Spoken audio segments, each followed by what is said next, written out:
चलो ठीक है। हेलो बच्चों। हेलो।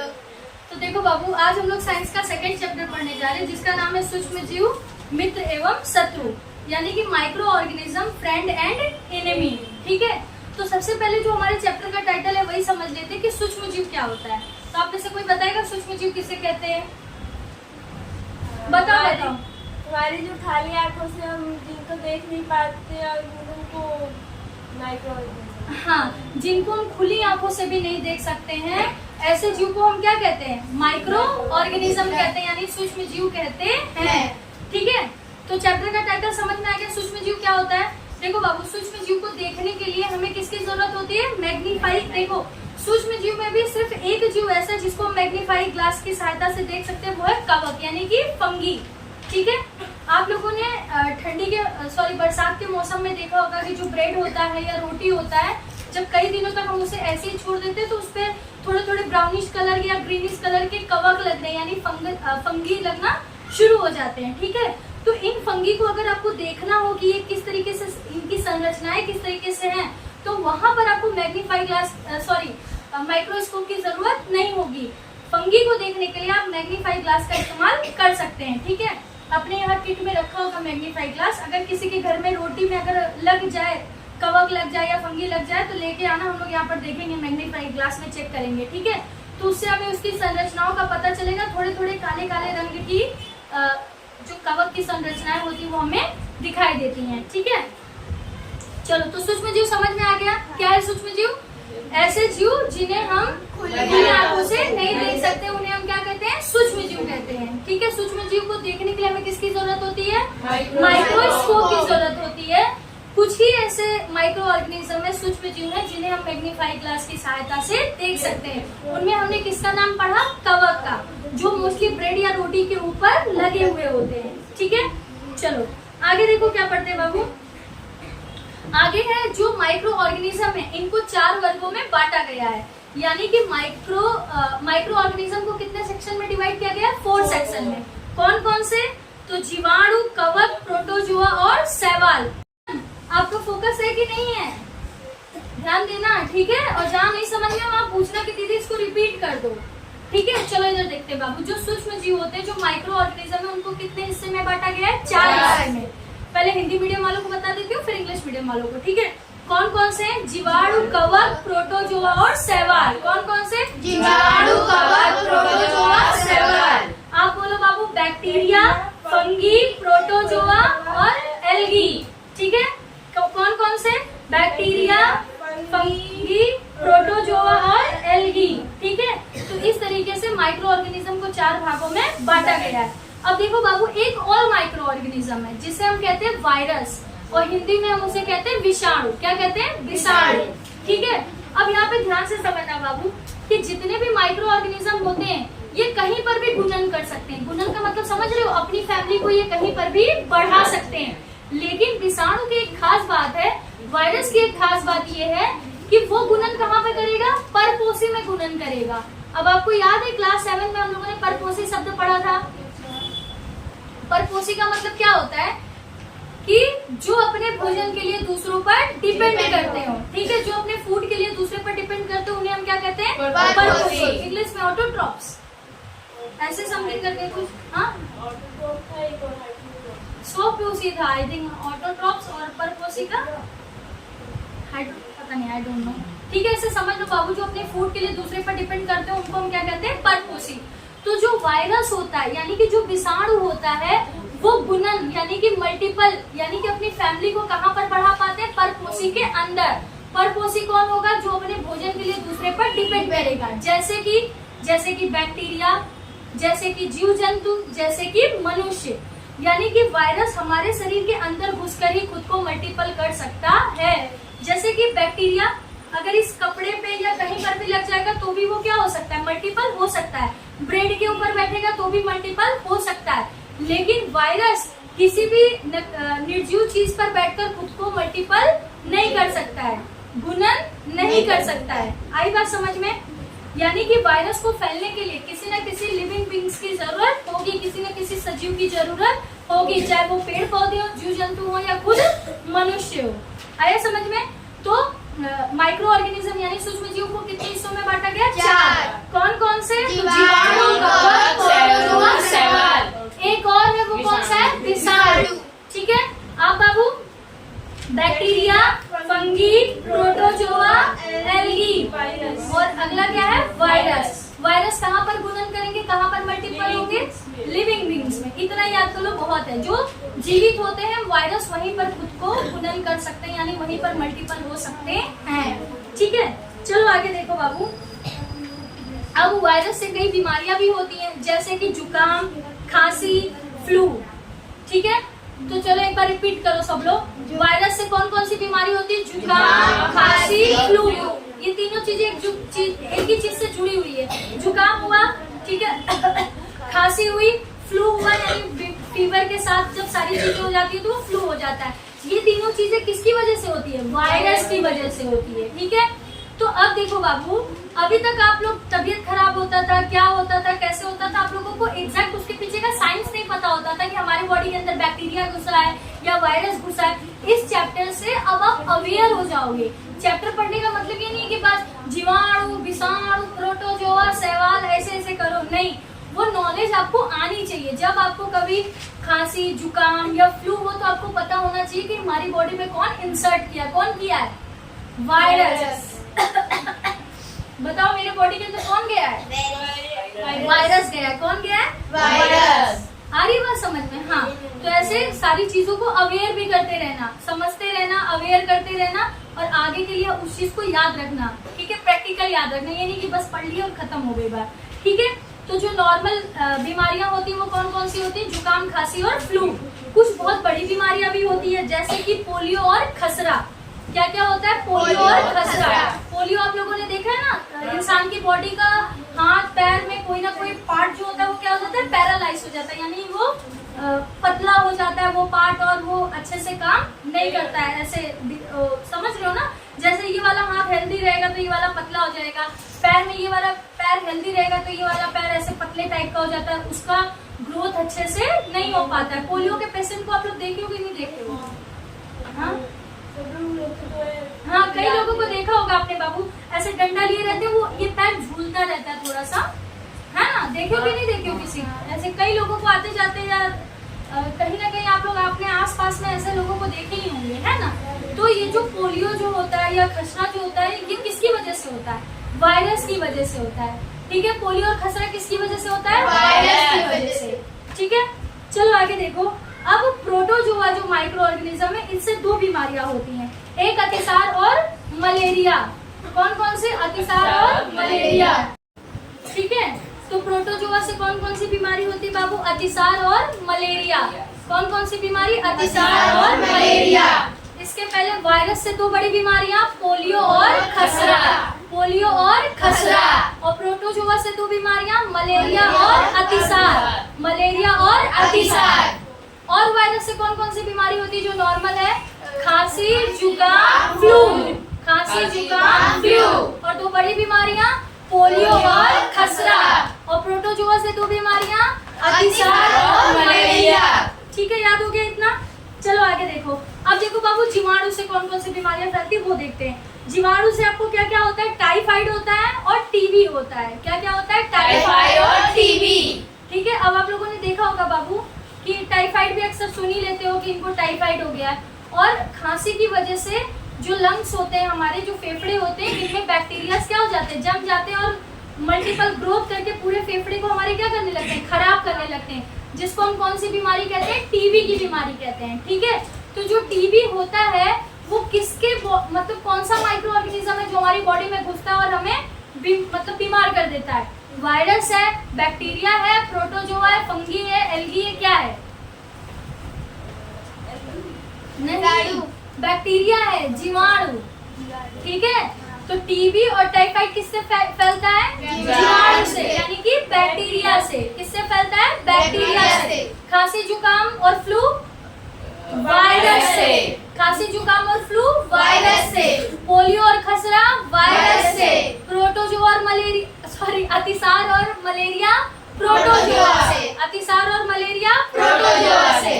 फिर हमने दो और पढ़ा, टी से टाइफाइड और टी से टीबी। ये दोनों किससे होते हैं? जीवाणु जीवाणु से। यानी कि बैक्टीरिया से। जीवाणु से यानी कि बैक्टीरिया से।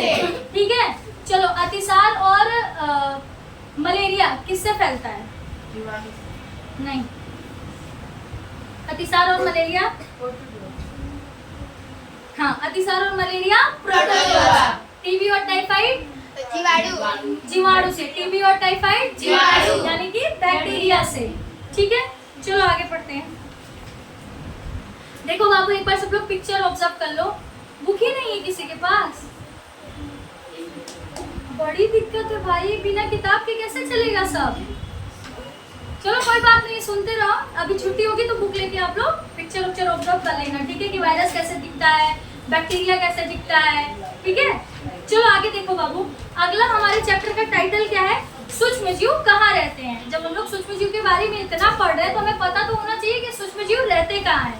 ठीक है, इधर देखो बाबू सब लोग कि जो माइक्रो ऑर्गेनिज्म होते हैं ये कहाँ रहते हैं।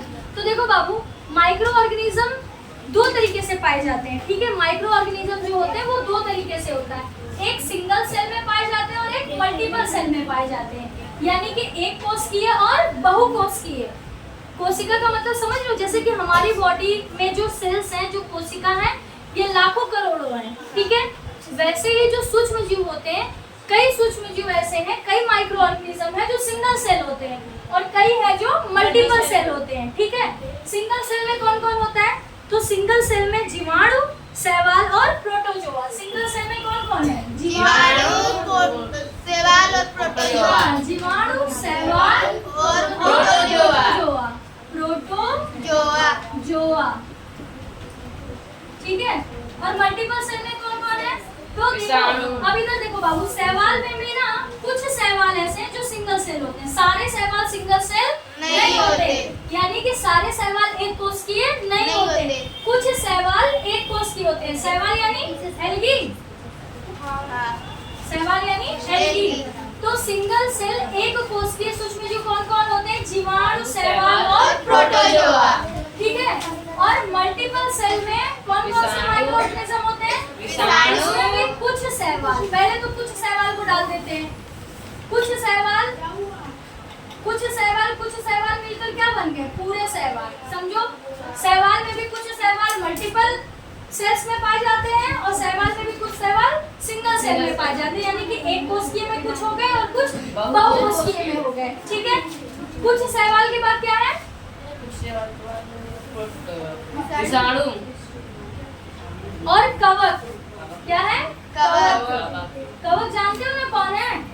जो रोटी और ब्रेड के ऊपर बारिश के मौसम में या गर्मियों में भी जब कई दिन हो जाते हैं, 4-5 दिन क्या 2-3 दिन के अंदर ही ऊपर उस पर फफूंदी लगना शुरू हो जाता है। ठीक है, तो बहुकोशिकीय में कौन हो गए? कुछ शैवाल और कवक। एक कोशिकीय सूक्ष्म जीव में कौन हो गए? जीवाणु, शैवाल और प्रोटोजोआ। ठीक है, अभी क्लियर? Bacteria, algae, protozoa.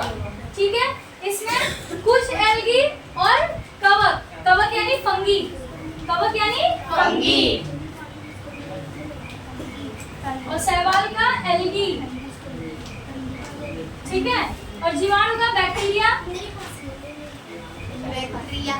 ठीक है बाबू, और इसमें एल्गी, इसमें प्रोटोजोआ। आया समझ में? क्लियर? चलो एक बार इंग्लिश में अर्पिता को रिवाइज करवा देती हूँ, आप लोगों का हो गया होगा बाबू। सिंगल सेल में bacteria, algae, protozoa. Bacteria, algae, protozoa. Multiple cell में एल्गी, फंगी। Algae, fungi. ठीक है, चलो अब देखो बाबू, ये तो हमने पढ़ लिया कि जो माइक्रो ऑर्गेनिज्म होते हैं ये बॉडी में कैसे होते हैं। पतले दुबले, हट्टे कट्टे, जैसे हम लोग बोलते नहीं कि ये पतला है, दुबला है। पर फिलहाल तो हम लोग माइक्रो ऑर्गेनिज्म के सेल के बारे में पढ़ रहे हैं। तो कुछ सिंगल सेल होते हैं, कुछ मल्टीपल सेल होते हैं। ठीक है, अब देखो बाबू, माइक्रो ऑर्गेनिज्म में भी जैसे इंसानों में कुछ लोग बहुत चुपचाप रहते हैं, अकेले अकेले रहते हैं, और कुछ लोग तो बस उनको दिन भर ओए डूड और दोस्त क्या हालचाल, उनको बिना दोस्त की चलती नहीं है। जैसे आप लोग जब तक ट्यूशन सहेली को घर से बुलाकर लाते नहीं हो तब तक जैसे लगता है पढ़ाई नहीं हो पाएगा। सही बात है कि नहीं? और अमन को देखो, अकेला ही मैं खुश हूँ। सही बात है कि नहीं? अमन ज्यादा किसी से बातचीत करते हैं नहीं। तो अमन क्या है? अमीबा है। अमन क्या है? अमीबा। जिनको स्वतंत्र और अकेले रहना पसंद है। लेकिन कुछ माइक्रो ऑर्गेनिज्म ऐसे होते हैं जैसे कि अर्पिता और ब्यूटी, इनको अकेले रहना बिल्कुल पसंद नहीं है, इनको साथ में कोई ना कोई चाहिए ही चाहिए। तो ऐसा माइक्रो ऑर्गेनिज्म कौन है? कवक, यानी कि हमारा फंगी। ठीक है, फंगी को सरवाइव करने के लिए कोई ना कोई ग्रुप में चाहिए होता है, लेकिन जो अमीबा होता है वो अकेले ही मस्त रहता है। ठीक है, तो फिलहाल हमने दो चीजें डिस्कस की। ठीक है, जाओ। ठीक है, दो चीजें डिस्कस की कि जो माइक्रो ऑर्गेनिज्म होते हैं वो सिंगल सेल होते हैं, मल्टीपल सेल होते हैं। कुछ माइक्रो ऑर्गेनिज्म अकेले बिंदास स्वतंत्र तरीके से रह सकते हैं, जबकि कुछ को अपने ग्रुप की जरूरत पड़ती है। तो अकेले रहने वाले में अमीबा और साथ में रहने वाले में कवक, यानी कि फंगी। क्लियर हो गई दो चीजें?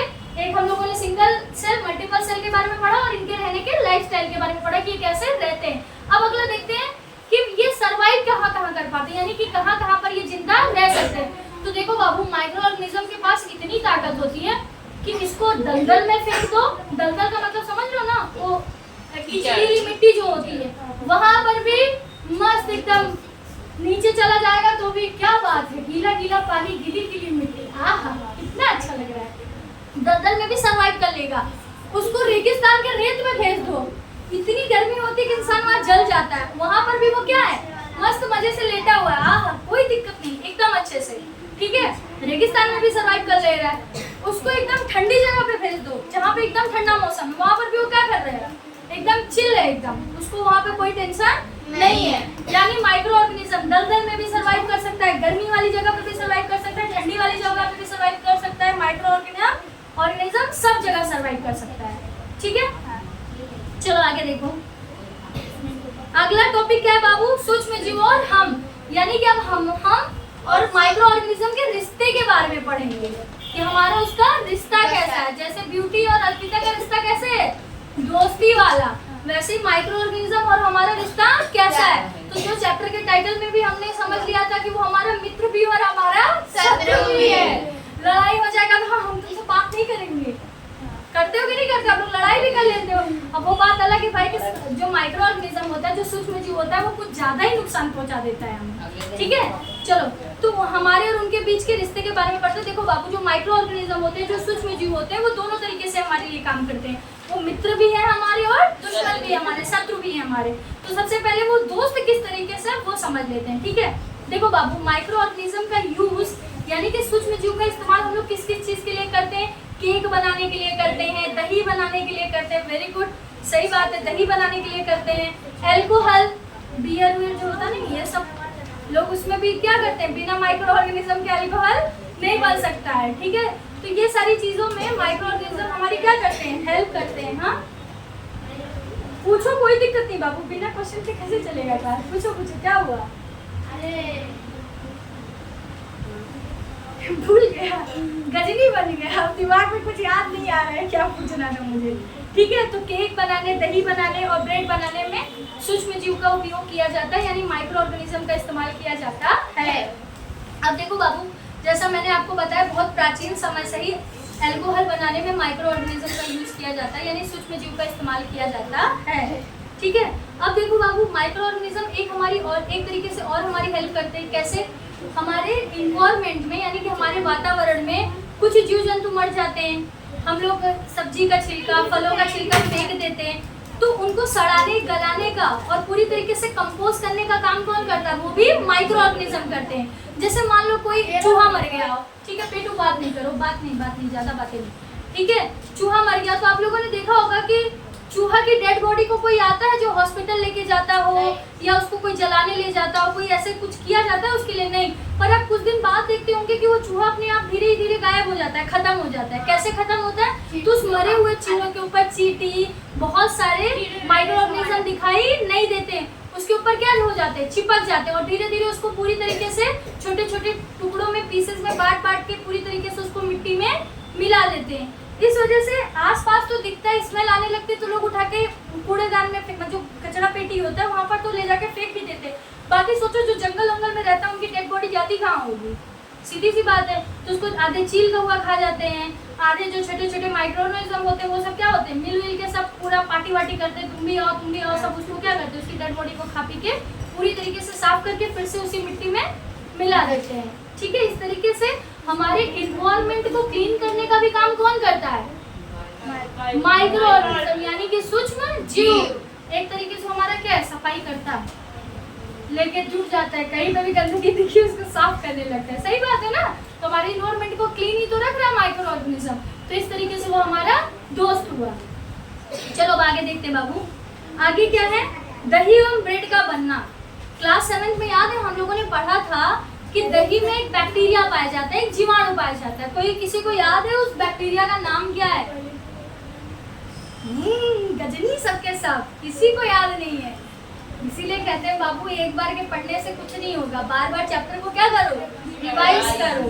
रिवीजन बहुत जरूरी है। रिवाइज नहीं करोगे आप तो कितना भी पढ़े रहोगे सब भूल जाओगे। चलो देखते हैं बाबू, जो दही होता है उसमें बहुत सारे बैक्टीरिया पाए जाते हैं, लेकिन उसमें जो हेड है, जो मुखिया है, जो सबसे अधिक मात्रा में पाया जाता है वो है लैक्टोबैसिलस। कौन है? लैक्टोबैसिलस। ये क्या है? एक तरीके का जीवाणु है, यानी कि बैक्टीरिया है जो दूध को किसमें कन्वर्ट कर देता है? दही में। इस वजह से आप लोगों ने देखा होगा कि मम्मी लोग जब दही जमाना होता है तो जो दूध रहता है उसमें थोड़ा सा दही का चामच डाल देते हैं, तो अगले दिन देखती हूँ पूरा का पूरा क्या हो जाता है, दूध जो है वो दही में परिवर्तित हो जाता है। कैसे होता है? वो तो इतना सा डाली रहती है। तो उस छोटे से जो थोड़ा सा जामन लिया जाता है उस दही में क्या प्रेजेंट रहता है? Lactobacillus bacteria. वो जब दूध के अंदर जाता है तो वहीं पे अपनी फैमिली को बढ़ाना शुरू कर देता है, और देखते देखते 12 घंटे में, 13 घंटे में या 10-12 घंटे के अंदर वो पूरा दूध क्या बन जाता है? दही बन जाता है। ठीक है, क्लियर? किसी को कोई डाउट नहीं? चलो आगे देखते हैं। अब देखो बाबू, जो बैक्टीरिया होते हैं ना, ये फर्मेंटेशन में भी हेल्प करते हैं। फर्मेंटेशन क्या होता है? इधर देखो बाबू, आप लोगों के घर में इडली डोसा बना होगा, तो चावल का आटा मम्मा लोग भिगो देते हैं, उसमें ईस्ट का पाउडर डाल देते हैं, जिससे फ्लफी होकर फूलना चालू हो जाता है। जो भी वो चावल भिगोए रहते हैं, वो जो चावल का घोल होता है, किसी ने देखा है बनते हुए घर में? ओके चलो ठीक है, इडली डोसा छोड़ दो। आप लोगों ने गुलगुला खाया, जो गुड़ आटे में मिलाकर बनाती है मम्मी, ये तो खाया होगा ना हर किसी ने। अच्छा एक बात बताओ, मम्मा आटे के घोल में गुड़ का पानी डालती हैं, फिर उसको जैसे फ्लफी होने के लिए उसमें कुछ मिलाती है कि नहीं? सोडा डाला जाता है या ईस्ट पाउडर डाला जाता है। उसको डाल देने पे क्या होता है बाबू, जो आटा होता है वो पूरी तरीके से फ्लफी हो जाता है। फ्लफी का मतलब समझ लो ना, हाँ, ऐसे फूलने लग जाता है। तो उसका जो आयतन होता है, यानी जो शेप होता है, वो क्या होने लगता है? बढ़ने लगता है। भिगोई मम्मा इतनी रहती हैं, लेकिन जब 1-2 घंटे बाद जब उन्हें बनाना होता है देखती है तो वो कितना हो जाता है? इतना ज़्यादा हो जाता है, ज़्यादा हो जाता है ना। तो इस प्रोसेस को हम क्या कहते हैं? फर्मेंटेशन कहते हैं। क्या कहते हैं? फर्मेंटेशन। ठीक है, जिसमें वो जो ईस्ट होता है, ठीक है, जिसको घोल के अंदर मिलाया गया रहता है, जब वो चावल के आटे में या गेहूं के आटे में जब जाता है, ठीक है, तो वो क्या करता है बाबू? एक गैस रिलीज करता है, जिसको हम क्या कहते हैं? Carbon dioxide gas. तो कार्बन डाइऑक्साइड गैस जब वो छोड़ता है, कौन छोड़ता है? ईस्ट, जो कि क्या है? एक माइक्रो ऑर्गेनिज्म है। ठीक है, उसको पूरी तरीके से फर्मेंटेशन करने के लिए हमने उसके आटे में क्या मिलाया? ईस्ट मिलाया। अब जो ईस्ट है जब वो उसके अंदर जाता है तो एक गैस रिलीज करता है, जिसको हम कहते हैं कार्बन डाइऑक्साइड गैस। अब कार्बन डाइऑक्साइड गैस के रिलीज करने की वजह से वो जो आटे का घोल होता है उसमें बबल पड़ने लगते हैं, यानी कि बुलबुले निकलने लगते हैं, फुट फुट करके। देखे हो कि नहीं देखे हो? नहीं देखे हो तो समझो अगली बार जब मम्मा बनाए तो ऑब्जर्व करना। ठीक है, कुछ बच्चे शायद जो थोड़ा बहुत हेल्प करते होंगे मम्मी की, या देखते होंगे आज मम्मी क्या बना रही है, वो शायद नोटिस किए होंगे, और जो बच्चे नहीं देखे होंगे अगली बार जब बने तो जरूर नोटिस करना। ठीक है, तो चावल के आटे में फर्मेंटेशन होता है, जिसमें ईस्ट एक गैस रिलीज करते हैं, जिसको कहते हैं कार्बन डाइऑक्साइड, और कार्बन डाइऑक्साइड गैस के निकलने की वजह से उस घोल में गैस के बबूले बनने लगते हैं, जिसकी वजह से उसका शेप क्या होने लगता है? बढ़ने लगता है। ठीक है, चलो आगे देखो।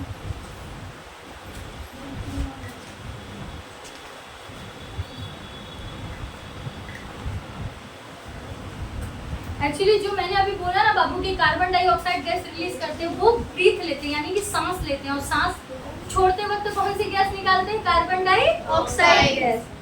ठीक है, और इस तरीके से जो माइक्रो ऑर्गेनिज्म होते हैं वो केक बनाने में, और डोसा बनाने में, इडली बनाने में, भटूरे बनाने में, इन सभी में वो हमारी मदद करते हैं। क्योंकि अगर माइक्रो ऑर्गेनिज्म नहीं होते तो जो चावल का फर्मेंटेशन हम करते हैं, या गुलगुला बनाने के लिए जो हम आटे का फर्मेंटेशन करते हैं, ये सब पॉसिबल नहीं हो पाता।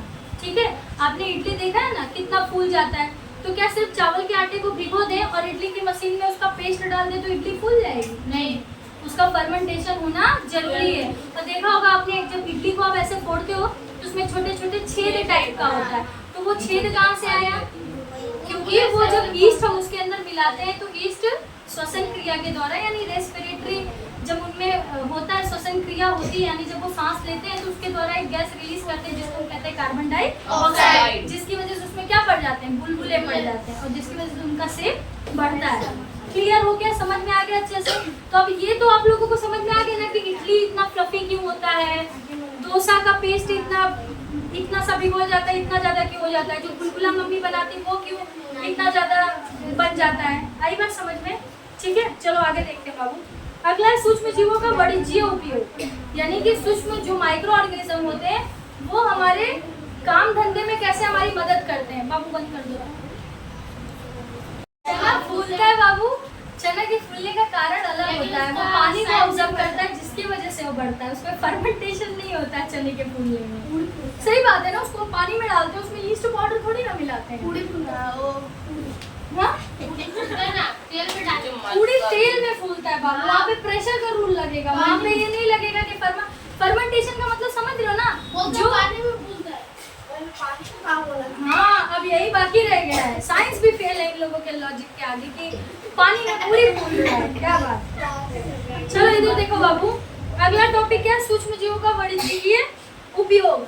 ठीक है, यानी कि बिजनेस में कैसे माइक्रो ऑर्गेनिज्म हमारी हेल्प करते हैं। देखो बाबू, अगर हम केक की बेकरी खोलते हैं या क्या कहते हैं, और क्या क्या कर सकते हैं, केक बनाने का काम, इडली बना सकते हैं। ठीक है, साथ में अल्कोहल, शराब बनाने का काम, एसिटिक एसिड का उत्पादन, ये सब बिना माइक्रो ऑर्गेनिज्म के पॉसिबल नहीं है। तो इस तरीके से जब भी इस तरीके का कोई भी बिजनेस होता है, अल्कोहल बनाना, केक बनाना, पेस्ट्री बनाना, इन सब ये सारी चीजें बिना माइक्रो ऑर्गेनिज्म के पॉसिबल नहीं है। तो इस तरीके से वाणिज्य के तौर पर ये माइक्रो ऑर्गेनिज्म ह्यूमन बींग्स की हेल्प करते हैं। ठीक है, चलो अब इधर देखो बाबू, आप लोगों ने देखा होगा गेहूं, चावल, जौ, अंगूर, इन सभी के अंदर नेचुरल स्वीट पाया जाता है ना, प्राकृतिक मिठास होती है इन सब के अंदर। अंगूर आप खाते होंगे, आपको नेचुरली मीठा मीठा फील होता होगा। गेहूं, चावल में भी वो वाला मिठास नहीं होती, लेकिन कुछ गुच्छारपन जो हम लोग बोलते नहीं कि बड़ा गुच्छार गुच्छार लग रहा है। समझ लो मेरी बात? हाँ, पहले सही से बैठ जाओ बाबू, क्लास है ना, सुने आए हो क्या? समझ रहे हो ना, कुछ भी हम खाते पीते हैं उसमें एक अपना ही नेचुरल मिठास होता है। ठीक है, तो देखो बाबू, जब ये नेचुरल मिठास, जब आप लोगों ने अल्कोहल की स्मेल कभी सुनी है? आते जाते जो अंकल लोग कंज्यूम करते होंगे उनको तो महक आ ही जाता है कि किस तरीके से महक रहे, यानी कि अंकल ने क्या पिया हुआ, दारू पिया हुआ, यानी कि शराब पी रखी है ना। अब देखो होता क्या बाबू, ये शराब की स्मेल कहाँ से आती है? तो जो भी जैसे जौ हो गया, गेहूं हो गया, अंगूर हो गया, इनके अंदर जो नेचुरल शुगर होता है, ठीक है, नेचुरल जो मिठास होती है, जब ये अल्कोहल में कन्वर्ट होता है तो फिर ये स्मेल इस तरीके से बन जाती है, जो एक अल्कोहल की स्मेल निकल कर आती है। आ रही है ना बात समझ में? तो नेचुरल शुगर जब अल्कोहल में कन्वर्ट होता है तब इस तरीके का स्मेल बन के तैयार होता है, जो एक ड्रिंक करने वाले लोगों की तरफ से हमें महसूस होता है, मतलब जो भी महक आती है। ठीक है, चलो देखो बाबू, अब देखो जो चीज क्या हुआ, अच्छा इधर आ जाओ। ठीक है, अब देखो बाबू, जो चीनी रहता है, चीनी का अल्कोहल में चेंज हो जाना ये फर्मेंटेशन कहलाता है। ठीक है, शुगर का अल्कोहल में चेंज हो जाना क्या कहलाएगा? फर्मेंटेशन कहलाएगा। ठीक है, तो फर्मेंट, ये क्या कर रहे हो अंश?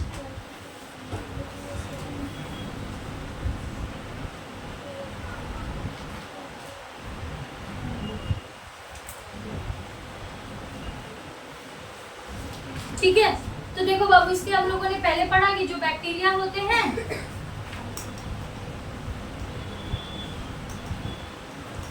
ठीक है, बैक्टीरिया या ईस्ट, ठीक है, दो चीजें हमने पढ़ी ना, बैक्टीरिया या ईस्ट चावल के फर्मेंटेशन में हेल्प करते हैं। ठीक है, और चीनी का अल्कोहल में बदल जाना ही पूरा प्रोसेस क्या कहलाता है? फर्मेंटेशन कहलाता है। ठीक है, ये याद रखना, ये टाइटल, शुगर का अल्कोहल में चेंज हो जाना क्या कहलाएगा? Fermentation Fermentation। कहलाएगा। ठीक है, अब एक चीज याद रखो बाबू की फर्मेंटेशन की खोज किसने की थी? तो 1857 है शायद, हाँ 1857 में। कौन से सन में? 1857 में लुई पाश्चर नाम के एक वैज्ञानिक थे जिन्होंने किसकी खोज की? किस नाम की दीदी? Louis Pasteur. Louis Pasteur. क्या नाम था? Louis Pasteur. Louis Pasteur. Pasteur. Louis Pasteur नाम के एक वैज्ञानिक थे जिन्होंने किसकी खोज की? फर्मेंटेशन की खोज की। समझ आई बात? ठीक है, तो क्वेश्चन पूछा जाएगा कि किन्होंने फर्मेंटेशन की खोज की थी? तो लुई पाश्चर व्यक्ति ने खोज की थी। कौन से सन में? 1857। 1857। तो फर्मेंटेशन क्या होता है? यानी फर्मेंटेशन को हिंदी में कहते हैं किण्वन। क्या कहते हैं? किण्वन। किण्वन क्या होता है? चीनी का अल्कोहल में बदल जाना ही क्या कहलाता है? किण्वन किण्वन। कहलाता है। शुगर का अल्कोहल में चेंज हो जाना ही फर्मेंटेशन कहलाता है। फर्मेंटेशन की खोज किसने की थी? तो लुई लुई पाश्चर पाश्चर व्यक्ति ने की थी। कौन से सन में? 1857 में। ठीक है, चलो अगला देखो, सूक्ष्म जीवों के औषधीय उपयोग। अब ये जो माइक्रो ऑर्गेनिज्म होते हैं ये मेडिकल तौर पर ये हमारी कैसे मदद करते हैं? देखो बाबू, जब भी हम बीमार पड़ते हैं, ठीक है, या हाँ बीमार पड़ने पे जब हम डॉक्टर के पास जाते हैं तो ज्यादातर क्या होता है, डॉक्टर हमें एक इंजेक्शन देता है जिसका नाम है पेनिसिलिन। क्या नाम है? पेनिसिलिन। डॉक्टर हमें पेनिसिलिन नाम का इंजेक्शन देता है। अब देखो बाबू, ये जो पेनिसिलिन इंजेक्शन है ये बना किससे है? तो माइक्रो ऑर्गेनिज्म से ही बना है, यानी कि सूक्ष्म जीव से ये पेनिसिलिन बनाए जाते हैं। पेनिसिलिन का जो इंजेक्शन होता है ये बनाए जाते हैं। तो इस तरीके से कई दवाइयां बनने में, कई इंजेक्शन बनने में सूक्ष्म जीवों का योगदान होता है। ठीक है, अब इधर देखो बाबू,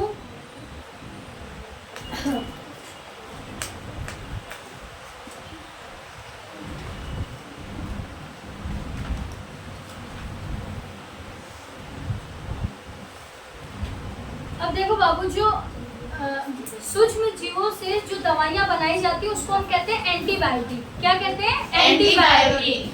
तो जब हम कभी बीमार पड़ते हैं तो डॉक्टर हमें उन जो बैड बैक्टीरिया हमारे बॉडी के अंदर होते हैं उनसे लड़ने के लिए हमें टेबलेट देते हैं, जो कि क्या होता है? एंटीबायोटिक होता है। एंटीबायोटिक किससे बनाए जाते हैं? माइक्रो ऑर्गेनिज्म से, यानी कि सूक्ष्म जीव से बनाए जाते हैं।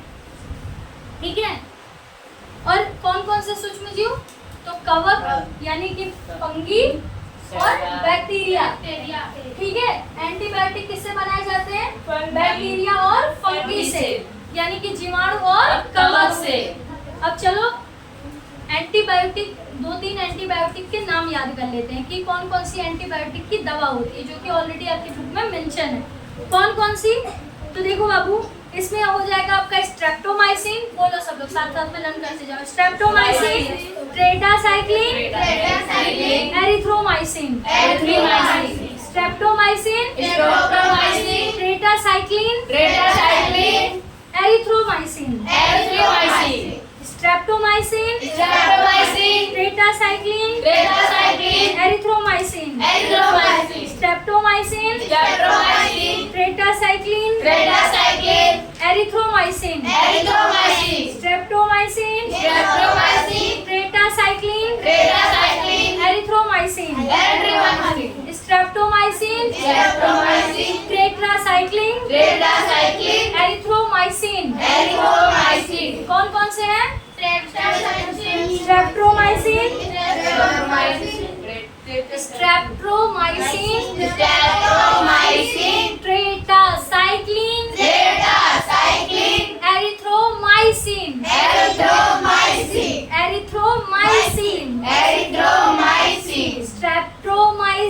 स्ट्रेप्टोमाइसिन, या तो ऐसा कर लो, स्ट्रेप्टोमाइसिन, एरिथ्रोमाइसिन, ये दोनों साथ में कर लो। Streptomycin, erythromycin, streptomycin, erythromycin. अगला टेट्रासाइक्लिन। ठीक है, तो चलो अगर मान लो कि आप लोगों की तबीयत खराब है, ठीक है, और मुझे आपको एंटीबायोटिक देनी है, तो आप मुझे सजेस्ट करो कि कौन कौन से एंटीबायोटिक आप दे सकते हो? टेट्रासाइक्लिन, ठीक है, स्ट्रेप्टोमाइसिन, एरिथ्रोमाइसिन, टेट्रासाइक्लिन। तो 3 आज से आप लोगों को एंटीबायोटिक के नाम याद हो गए, ठीक है। चलो, एंटीबायोटिक बनाने में कौन से माइक्रो ऑर्गेनिज्म का इस्तेमाल किया जाता है? बैक्टीरिया का और फंगी का। बैक्टीरिया और फंगी का। जीवाणु का और कवक का। जीवाणु का और कवक का। ठीक है, कोई दिक्कत किसी को नहीं।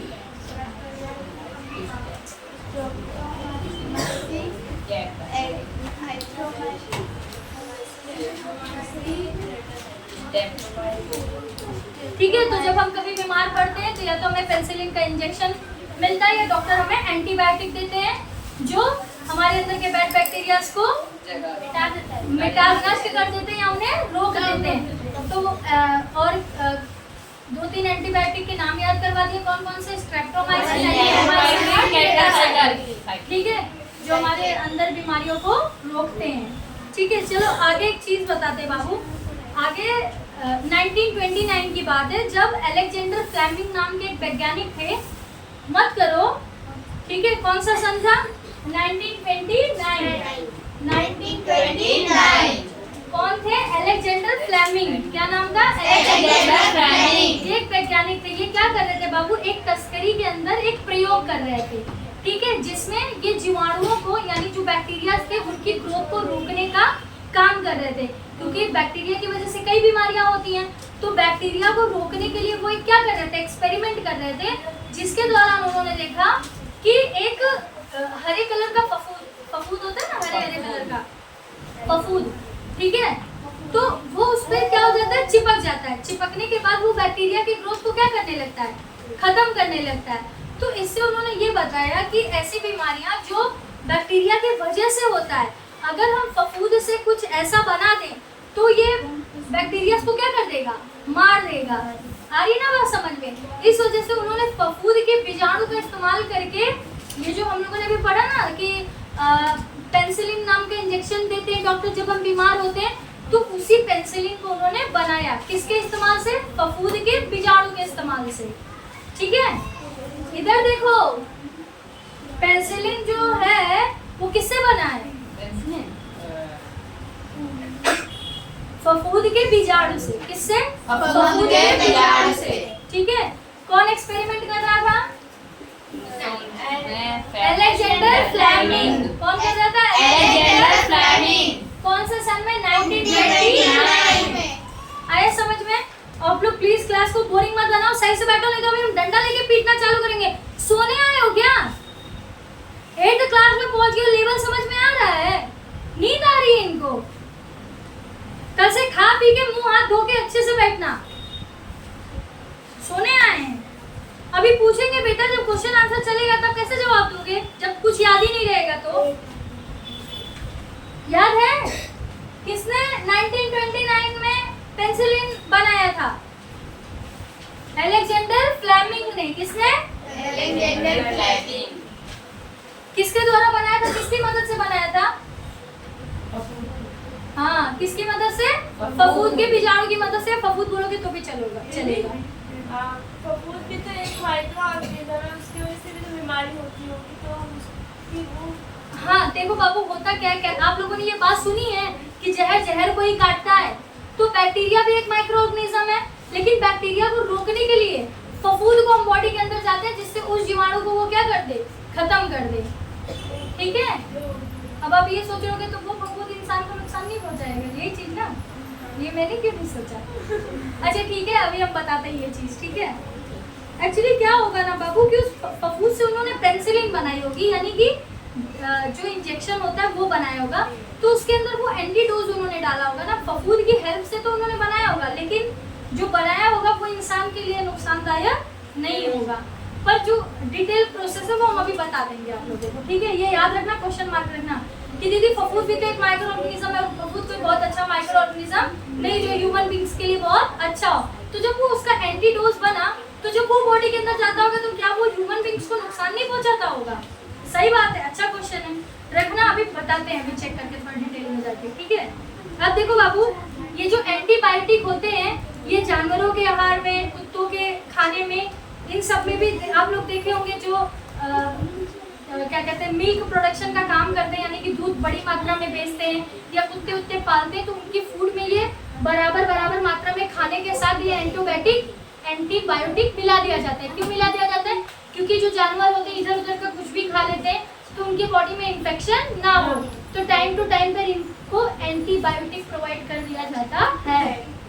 ठीक है, अब देखो बाबू, जो एंटीबायोटिक होते हैं वो कई पौधे होते हैं जिनके अंदर बीमारियां लगने लगती हैं, तो इन एंटीबायोटिक का भी इस्तेमाल किया जाता है पौधों को निरोग बनाने के लिए, यानी कि उन्हें ठीक करने के लिए।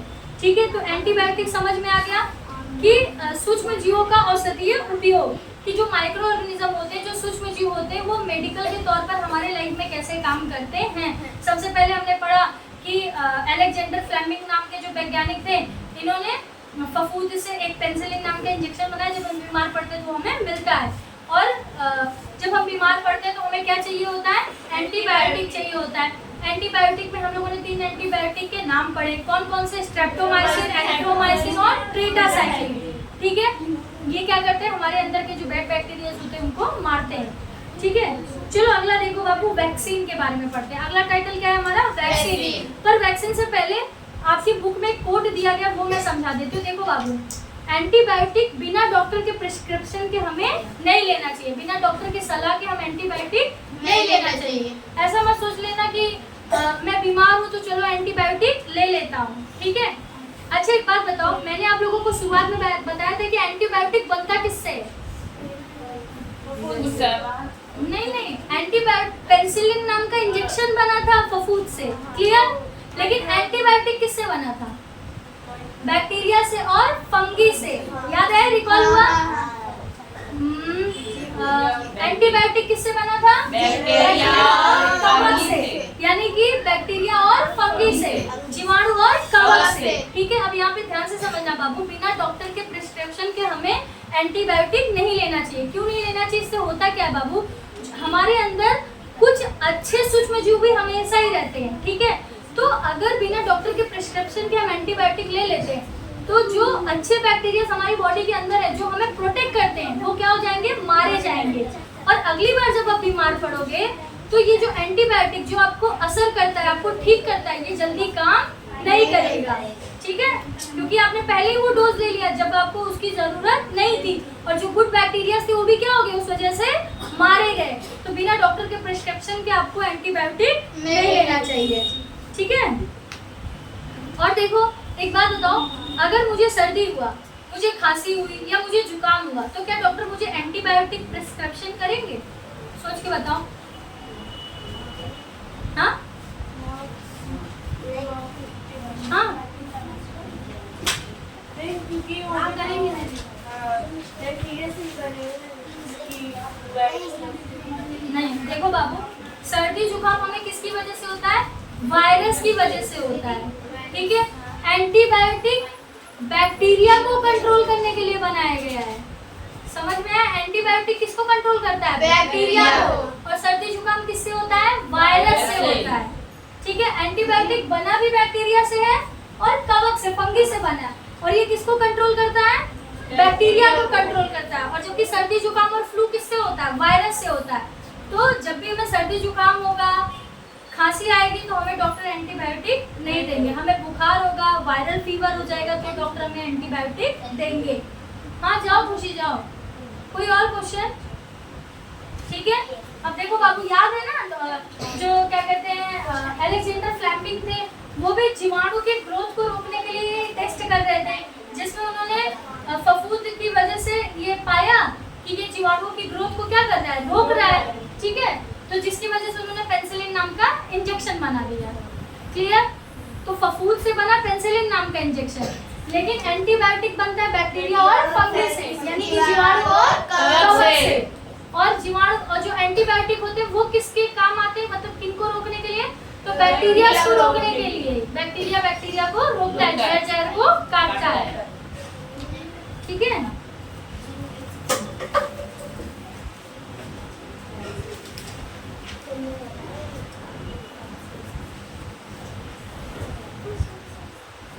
चलो अगला देखो बाबू, वैक्सीन के बारे में पढ़ते हैं।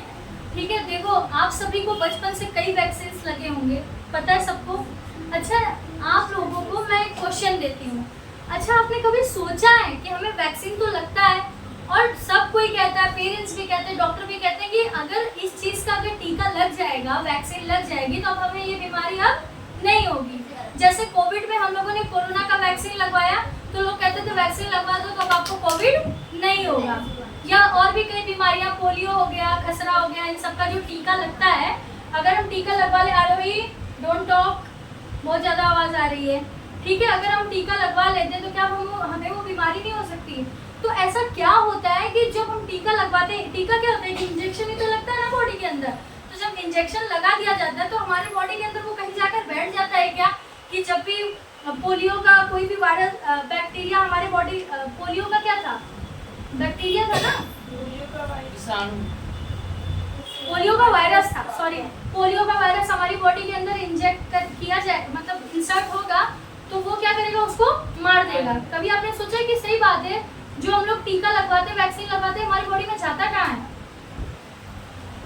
कभी आप लोगों ने सोचा है कि वो कहीं जाकर बैठ जाता है क्या कि इस बीमारी का टीका लगवाया गया है, वैक्सीन लगा है, जब ये बीमारी बॉडी के अंदर घुसेगी तो मैं उसको मार दूंगा। जब हम छोटे रहते थे ये सब होने का डर ज़्यादा रहता है। पर मेरी बात नहीं समझ रहे हो बाबू, जब टीका लगवाया जाता है तो टीका लगते आप बीमारी बोलता है कि अब मैं 2 महीने में आने वाला हूँ। समझ रहे हो मेरी बात को? मेरा क्वेश्चन क्या है, समझ में आया? किसको किसको समझ में आया? क्वेश्चन समझ में आया?